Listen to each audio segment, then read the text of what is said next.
The Ghost of St. Augustine Lighthouse. Chapter 1. The Encounter. It was a cold and silent autumn night when Lisa, a history student with a passion for mysteries, decided to visit the St. Augustine Lighthouse. She had heard countless stories about the place, especially the hauntings, and her curiosity drove her there. She wanted to see for herself and perhaps even feel the presence of the ghosts that were so often talked about. The wind blew strongly, swaying the trees around as Lisa walked along the path leading to the lighthouse. The imposing structure stood before her, its lights flickering occasionally. As she approached, she felt a shiver run down her spine but decided to keep going. When she reached the gate, she found a security guard, Mr. Johnson, who looked as old as the lighthouse itself. He looked at her with a mix of curiosity and concern. "What brings you here so late, miss?" he asked. "I'm a history student doing research on the lighthouse ghosts. I've heard so many stories and wanted to see if there's any truth to them," Lisa replied. "Well, you're brave. Many come here, but few dare to enter at night. Good luck, but be careful. This place has its own rules," Mr. Johnson warned, opening the gate for her. Lisa thanked him and entered, feeling the lighthouse loom over her. The moonlight illuminated the path, and she could hear the sound of the waves crashing in the distance.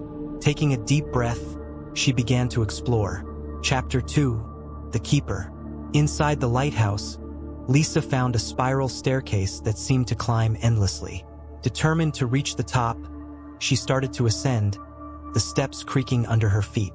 With each step, the air grew heavier, and she felt as if she were being watched. Suddenly, she heard footsteps coming from above. She stopped and looked up, expecting to see another visitor, but there was no one. Feeling nervous, she continued to climb until she reached the final step. When she reached the top, Lisa found herself in a round room where the great lighthouse lamp slowly rotated, casting its light over the sea. She walked to the window and looked out, admiring the view. Then she heard a low, raspy voice. "You came looking for answers, didn't you?" the voice said. Lisa turned quickly and saw a tall, slender figure dressed in a lighthouse keeper's uniform. He seemed solid, but there was something ethereal about his appearance. His eyes shone with a soft, melancholic light. "Who are you?" Lisa asked, trying to hide the fear in her voice.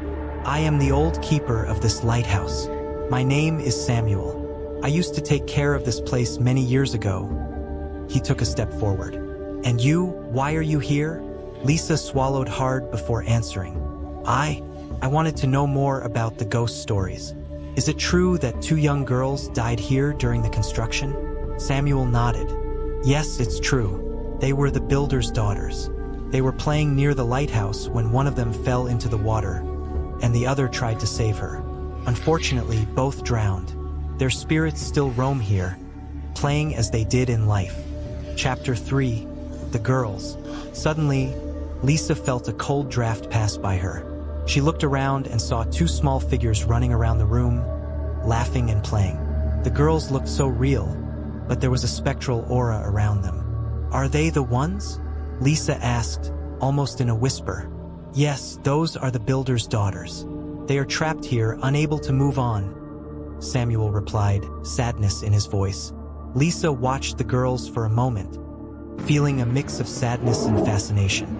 They seemed happy, but there was an underlying sadness in their eyes.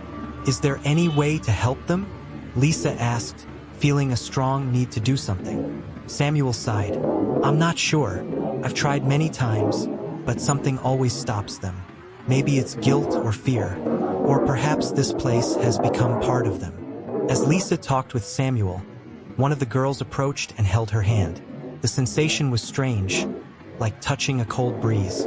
The girl looked into Lisa's eyes and whispered something inaudible. Chapter 4. The Past Revealed.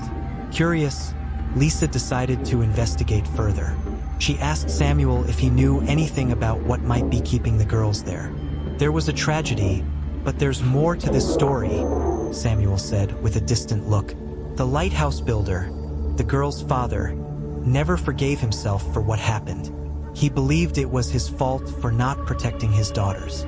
He died shortly after, heartbroken. Maybe his regret created a bond between the girls and this place. Lisa felt a wave of compassion. She needed to find a way to help these lost souls.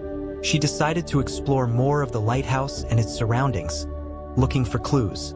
She descended the staircase, still feeling Samuel and the girls' presence around her. When she reached the ground, she noticed a door leading to a small room she hadn't seen before. She entered and found an old, dusty diary on a table. Opening the diary, Lisa read the entries written by the builder.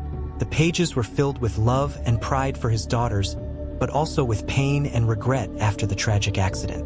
One passage, in particular, caught her attention. "I failed as a father. My girls deserved more than I could give.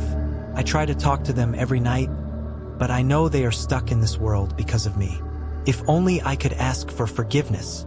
Chapter 5. Forgiveness. Lisa knew what she needed to do. She returned to the top of the lighthouse, where she found Samuel and the girls waiting for her. With the diary in hand, she read the passage aloud, the words echoing through the room. The girls stopped playing and looked at her, spectral tears streaming down their faces. Samuel also seemed moved, his pale face showing emotion. "Your daughters are still here because they feel you blame them for what happened. They need to know that you love them and that it wasn't their fault," Lisa said, looking at Samuel. Samuel slowly nodded. "I always loved them. It was never their fault. It was a tragic accident, but I should never have let it affect them like this." The girls ran to Samuel, hugging him. The air around them seemed to vibrate with an intense energy, and for a moment, Lisa felt a wave of warmth. Samuel looked at Lisa, his eyes full of gratitude.